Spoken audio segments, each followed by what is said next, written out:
Chiq, tuzatinglar.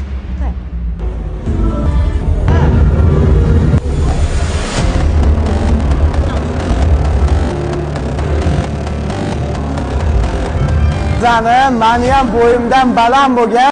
Kelinglar sizlar bilan to'y tortini kesilish jarayonini ko'ramiz va undan oldin albatta to'yni oxirgi qismiga kelish kerak. Undan oldin esa albatta to'y boshida har xil san'atkorlar, vals, tansa, love story va shu bilan mana bizdan tort kirib keldi. Biz tayyorlagan tortda eng hayajonli daqiqasi, ya'ni qo'rqinchli daqiqasidan bittasi buni ofitsiantlar to'yxonaga olib kirishi, ya'ni ichkari zalga va albatta tortni kesilish jarayoni. Bu mas'uliyatli jarayonda albatta Akobir akaga o'zim o'rgatib turdim va Akobir aka va kelin bir-birligiga tortlar va juda ham chiroyli fotosessiyalar bo'ldi. Hamma raqs maydoniga ketdi. Hammadan ham men xursandman. Bu mas'uliyatli ishni topshirganimdan a'lo darajada va shu bilan hamma o'ynadi, shu jumladan men ham. To'y juda fayzli va chiroyli o'tdi. Men bu yerda ham konditer va ham mehmon bo'lib qatnashdim. Shu bilan to'y tugadi. Kelin salom va hammaga xayr.